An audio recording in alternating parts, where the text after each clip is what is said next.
Le film commence avec un jeune homme nommé Fujishiro, étudiant en dernière année de médecine dans une université prestigieuse au Japon.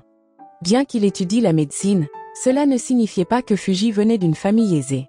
Ses parents étaient divorcés depuis longtemps, et il vivait seul. Grâce à ses excellents résultats, Fuji avait obtenu une bourse complète pour poursuivre ses études. Pour subvenir à ses besoins quotidiens, il travaillait à temps partiel comme photographe de rue. Au début de la nouvelle année scolaire, Fuji et son ami Pentax cherchaient de nouveaux membres pour le club étudiant dont il faisait partie. Ils rencontrèrent une belle étudiante nommée Haru. Comme tout senior, Pentax lui donna beaucoup d'informations sur les activités du club. Au début, Haru n'était pas sûre de vouloir rejoindre le club, mais après avoir vu Fuji, elle changea d'avis. L'apparence séduisante de Fuji attirait souvent l'attention de nombreuses filles. Ce même jour, Pentax et Fuji apprirent à Haru les bases de la photographie. Mais soudain, une forte pluie commença à tomber, obligeant Fuji et Haru à se mettre à l'abri. En attendant, Haru demanda à Fuji pourquoi il s'intéressait à la photographie. Fuji expliqua qu'il ne pouvait pas toujours exprimer ses émotions directement. Après avoir terminé de prendre des photos, ils les imprimèrent. Fuji fut surpris de voir que l'une des photos prises par Haru était de lui. Haru lui expliqua simplement qu'elle aimait beaucoup l'expression qu'il avait à ce moment-là. Le temps passa, et le lien entre Fuji et Haru se renforça. L'amour semblait naître entre eux. Ils ne pouvaient plus cacher leurs sentiments, comme en témoignaient les photos et les lettres qu'ils échangeaient pour exprimer leurs pensées. Un jour, Pentax invita tout le club à aller photographier un lever de soleil. Selon lui, le lever de soleil était beau et plein de signification. Le lendemain, Fuji demanda à Haru de venir tôt, lui proposant de venir la chercher pour qu'elle ne soit pas trop fatiguée. En chemin, ils partagèrent des histoires personnelles. Haru raconta à Fuji que sa mère était décédée il y a longtemps et qu'elle vivait désormais avec son père strict.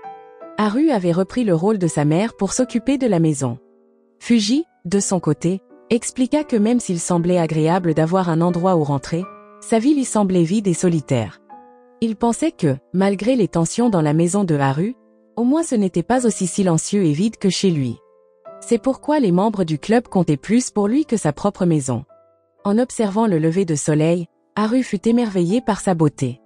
C'était la première fois qu'elle voyait un lever de soleil aussi magnifique. La vue était si captivante que Fuji ne pouvait détacher ses yeux du visage de Haru. À ce moment-là, Fuji lui demanda si elle accepterait de combler le vide dans son cœur. Avec courage, il lui prit la main, ce qui rendit Haru heureuse. Fuji ajouta que c'était la première fois qu'il tombait amoureux et qu'il ne voulait pas forcer Haru à accepter ses sentiments. Pour lui, perdre Haru était plus effrayant qu'un rejet. Mais avant qu'il ne puisse terminer, Haru l'interrompit pour lui dire qu'elle acceptait, car Fuji était aussi son premier amour. Désormais, Fuji et Haru formaient officiellement un couple. Ils passèrent leur journée ensemble à la bibliothèque, à marquer des endroits dans des magazines de photographie, et se promirent de visiter ces lieux magnifiques un jour.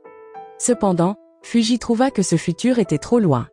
Il expliqua qu'il avait économisé assez d'argent pour visiter un de ces lieux, mais le principal obstacle était le père de Haru. Peu de temps après, Haru invita Fuji chez elle. Au début, leur conversation se déroula bien. Mais lorsque Fuji demanda la permission de partir en voyage avec Haru, son père refusa. Il demanda ensuite à Fuji de le suivre dans une pièce où il gardait des centaines de photos de Haru, prises depuis son enfance jusqu'à aujourd'hui. Depuis la mort de sa femme, Haru était la seule personne qui comptait dans sa vie. À ce moment-là, le père de Haru avertit Fuji de ne pas lui faire de mal et déclara qu'il serait mieux pour Haru s'il s'éloignait d'elle. Il alla même jusqu'à insulter Fuji, le qualifiant de pauvre homme sans emploi, qui étudiait depuis plus de 8 ans sans avoir obtenu de diplôme. Malgré ce rejet, Fuji ne baissa pas les bras. Il était déterminé à se battre pour son premier amour. Avec assurance, Fuji déclara à Haru que ce voyage était une occasion qu'il ne pouvait pas manquer. Il lui promit de prendre soin d'elle tout au long du voyage. Finalement, les mots de Fuji touchèrent le cœur de Haru. À l'aéroport, Haru attendait le départ de Fuji. Mais il semblait que Fuji devrait partir seule. Haru s'excusa en lui expliquant qu'elle ne pouvait pas continuer leur relation. Elle jura qu'elle aimait profondément Fuji, mais qu'elle ne pouvait pas abandonner son père, ni risquer d'aggraver leur relation déjà tendue. Le cœur lourd, Haru s'excusa à nouveau, mettant ainsi fin à leur histoire d'amour. Des années plus tard, tous les efforts de Fuji furent récompensés, et il devint un médecin riche et respecté. Même s'il ne gardait aucune rancune envers Haru, leur rupture laissa une profonde cicatrice dans son cœur. Cependant, une patiente nommée Yayoi aida Fuji à comprendre la véritable signification du bonheur. Les paroles de Yayoi firent réaliser à Fuji qu'il avait peut-être fermé son cœur trop longtemps à cause d'un premier amour qu'il ne pourrait jamais retrouver. Ce que Yayoi dit poussa Fuji à réfléchir sur la manière de tourner la page et de mener une vie plus épanouissante. Son ami Iyoda lui rappela que le bonheur ne pouvait être forcé.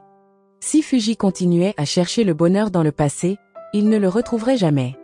Iyoda l'encouragea à envisager un nouvel amour, affirmant que ce n'était pas aussi douloureux que de rester prisonnier du passé. Le lendemain, Fuji eut une autre séance de consultation avec Yayoi. Pendant cette séance, Yayoi confia qu'autrefois, elle faisait face à des rejets et des trahisons, se demandant pourquoi la vie semblait si cruelle, comme si elle n'avait pas le droit de tomber amoureuse. Yayoi ajouta que, d'après son expérience, elle croyait que chaque amour a son propre moment. Mais Fuji répondit en disant qu'il connaissait quelqu'un dont l'amour avait duré très longtemps. Yayoi regarda Fuji avec douceur et lui dit qu'il ressentirait bientôt l'amour à nouveau. Sans s'en rendre compte, des larmes commencèrent à couler sur ses joues, et peut-être qu'un nouvel amour pour l'homme devant elle commençait à naître dans son cœur. Portés par l'instant, Fuji et Yayoi commencèrent à se rapprocher. Ils se virent plus souvent, et peu à peu, l'amour qui avait autrefois disparu dans le cœur de Fuji sembla renaître. Pourtant, Fuji sentait qu'il ne pouvait pas l'accepter complètement, car son cœur appartenait toujours à Haru. Avec beaucoup d'hésitation, Fuji demanda à Yayoi si le nouvel amour qu'elle ressentait lui était destiné. Yayoi resta silencieuse, comme si elle savait déjà ce que Fuji allait dire. D'une voix douce, Fuji s'excusa de ne pas pouvoir accepter cet amour pour l'instant. En entendant cela, Yayoi sourit simplement. Elle lui dit que c'était d'accord, car en fin de compte, leur relation n'était vraiment qu'entre un médecin et une patiente. Elle détourna le regard, dit au revoir à Fuji, et le remercia. Pour faire court, Fuji et Yayoi commencèrent officiellement à sortir ensemble. À mesure qu'ils se rapprochaient, Fuji se sentit plus confiant pour faire évoluer leur relation. Finalement, ils se marièrent et passèrent des jours heureux ensemble. Cependant, comme Yayoi le craignait, leur mariage commença à se dégrader. Il n'y avait plus de salutations chaleureuses ni de rires joyeux comme avant. Tout semblait devenir une simple formalité. Yayoi ne se sentait plus aimée par Fuji, et Fuji ne ressentait plus de passion dans leur relation non plus. Même la tension à la maison semblait s'être évanouie. Un jour, Yayoi fit exprès de laisser tomber un verre, mais Fuji ne se mit même pas en colère. Yayoi commença à ressentir ses anciennes peurs revenir. Elle avait espéré que sa rencontre avec Fuji changerait sa vie, mais les choses ne se passèrent pas comme elle l'avait imaginé. Elle avait l'impression que son amour avait une durée limitée, destinée à s'éteindre quand le destin le déciderait. Le lendemain matin, Fuji remarqua que Yayoi était partie. Au début, il pensa qu'elle était simplement sortie tôt, mais au fil de la journée, il n'avait toujours aucune nouvelle d'elle. Fuji essaya d'appeler Yayoi et lui proposa de dîner ensemble après le travail. Cependant, après avoir attendu des heures, Yayoi ne se présenta toujours pas. Fuji se rendit alors chez Iyoda et lui expliqua que sa femme avait disparu toute la journée. Malgré cela, Fuji ne semblait pas trop inquiet de la situation. Il avoua même se sentir plus à l'aise en vivant seul, libre comme Iyoda. Mais Iyoda lui répondit qu'un foyer vide n'était pas une forme de liberté. Il ajouta que se réveiller sans personne pour vous saluer ou être malade sans que personne ne prenne soin de vous, ce n'était pas la liberté non plus, mais la solitude. Les mots d'Iyoda touchèrent le cœur de Fuji. Il commença à réaliser qu'un mariage devait être construit sur l'amour et non seulement sur la responsabilité. Pourtant, Fuji était confus. Comment pouvait-il retomber amoureux alors que ses sentiments semblaient s'être éteints? Il essaya alors de se convaincre qu'il aimait toujours Yayoi. Plus tard dans la journée, Fuji se rendit dans un karaoké pour rencontrer la sœur cadette de Yayoi. Là, elle lui demanda si Yayoi avait fugué. Fuji, surpris, se demanda comment elle le savait. La sœur de Yayoi expliqua que ce n'était pas nouveau pour Yayoi de partir quand les choses n'allaient pas bien. Même si leurs parents ne les avaient pas bien traités, Yayoi vivait désormais avec Fuji. Si elle était encore partie, cela montrait clairement que leur mariage avait des problèmes. Elle conseilla à Fuji que s'il aimait vraiment Yayoi, il devait la chercher avec amour, et non par simple devoir. En rentrant chez lui, Fuji trouva une lettre écrite par Yayoi. Dans cette lettre, Yayoi demandait comment empêcher l'amour de s'éteindre et comment le rendre éternel.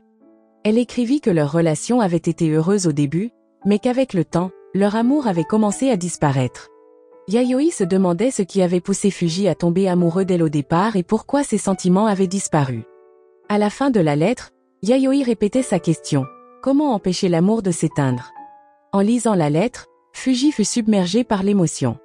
Il ne pleurait pas de tristesse, mais parce qu'il se sentait inutile, au point que cela affectait même son travail. Ses collègues médecins remarquèrent que quelque chose n'allait pas chez lui ces derniers temps. Lorsqu'ils lui demandèrent, Fuji avoua qu'il se sentait comme un échec, surtout dans sa relation avec Yayoi. Malgré toutes ses connaissances, il n'avait pas réussi à la comprendre. Fuji se trouvait idiot que sa femme ait dû partir. L'un de ses collègues lui rappela que les médecins étaient des êtres humains comme les autres, capables de ressentir la douleur et l'échec. Il insista sur le fait que dans l'amour, les connaissances ne suffisent pas. Fuji devait ressentir les choses avec son cœur et se souvenir de ce qui l'avait fait tomber amoureux au départ. Le lendemain, Fuji se rendit à l'endroit où il était tombé amoureux de Yayoi pour la première fois, le zoo où elle travaillait comme vétérinaire. Sur place, il commença à écrire tous les souvenirs qu'il avait partagés avec Yayoi, espérant que cela l'aiderait à raviver son amour pour elle. Mais plus tard dans la journée, il reçut une triste nouvelle. Haru, son premier amour, était décédé. Peu après, Fuji se rendit là où Haru reposait. Une infirmière l'invita à entrer et commença à lui raconter l'histoire de la vie de Haru. Elle expliqua que Haru mentionnait souvent le nom de Fuji. Elle lui raconta qu'Haru était devenu photographe, capturant de nombreux moments précieux avec son appareil. Fuji fut surpris d'apprendre que les lieux qu'Haru avait visités étaient ceux dont ils avaient rêvé ensemble il y a longtemps. L'infirmière demanda alors à Fuji s'il savait pourquoi Haru s'était rendu dans ces lieux. Elle révéla qu'Haru souffrait d'un cancer du cerveau au stade 4, une maladie qu'elle supportait depuis longtemps, mais qu'elle n'avait peut-être jamais mentionnée à Fuji. Haru avait choisi de ne pas traiter sa maladie, préférant passer le reste de son temps à visiter les endroits dont elle avait rêvé, avec la personne qu'elle aimait.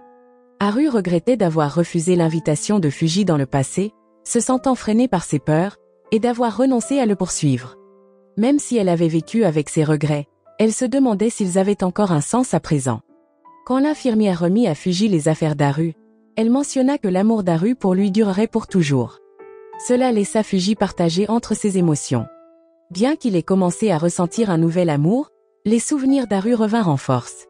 Fuji demanda à l'infirmière de l'emmener à l'endroit où il avait rencontré Haru pour la première fois. À cet endroit, Fuji imprima les photos provenant de l'appareil photo d'Haru. Alors qu'il séchait chaque photo, son regard s'arrêta sur une image, un portrait de Yayoi. À ce moment-là, Fuji était troublé et ne comprenait pas ce qui se passait. Son esprit s'agitait, mais il savait qu'il devait aller voir Yayoi. Enfin, Fuji retrouva Yayoi. Son esprit était rempli de nombreuses questions. Pourquoi Yayoi était-elle là? Pourquoi l'avait-elle laissée seule? Mais Yayoi ne répondit pas à ces questions. Alors, il prit sa main et la serra dans ses bras. Fuji avoua qu'il avait aimé Haru profondément, et peut-être que Yayoi savait aussi que l'amour d'Haru pour lui n'avait jamais disparu, même jusqu'à la fin. Yayoi acquiesça, mais elle avoua se sentir en colère. Elle était bouleversée et jalouse d'Haru, une femme si gentille. Peu après, Yayoi révéla que ce jour-là, elle avait trouvé la dernière lettre d'Haru. Dans cette lettre, Haru exprimait sa gratitude et expliquait où elle se trouvait désormais. C'est pour cette raison que Yayoi s'était rendue auprès d'Haru. Elle avait ensuite décidé de s'inscrire comme infirmière à cet endroit, où elle avait vu de nombreuses personnes, y compris Haru, vivre les derniers moments de leur vie. Au départ, Yayoi voulait seulement en savoir plus sur le passé d'Haru avec Fuji, mais à la fin de la lettre, les mots d'Haru l'avaient profondément touchée. Haru avait écrit que l'amour ne pouvait être ressenti qu'à travers les émotions, même si parfois il s'efface et est remplacé par l'ennui. Selon Haru, l'ennui est une douleur inévitable, mais la souffrance, elle, est un choix. Lorsque quelqu'un ressent de la douleur, comme celle qu'Haru avait dans sa tête, deux options s'offrent à lui, se plaindre ou se relever et poursuivre ses rêves. Haru avait choisi la seconde option. En amour, l'ennui est inévitable, mais choisir de rester et de se battre pour surmonter cet ennui dépend de nous. Ensuite, Haru mentionna que Yayoi avait oublié de cacher son certificat de mariage, mais elle la remercia malgré tout. Haru remercia Yayoi d'avoir aimé l'homme qu'elle aimait le plus et d'avoir réussi à lui faire tomber amoureux une seconde fois. Haru leur souhaita également beaucoup de bonheur ensemble. Après avoir entendu tout cela, Fuji demanda simplement à Yayoi de rentrer avec lui, de revenir à l'endroit où ils avaient rêvé d'être heureux. À ce moment-là, Fuji s'excusa d'avoir négligé Yayoi et de l'avoir rendue malheureuse. Avec de l'espoir dans le cœur, Il lui demanda de rester à ses côtés et de l'aimer pour toujours. La leçon morale de ce film est que, parfois, l'amour est comme un mal de tête. On ne peut pas l'éviter, mais on peut au moins choisir de se plaindre ou simplement de faire une sieste.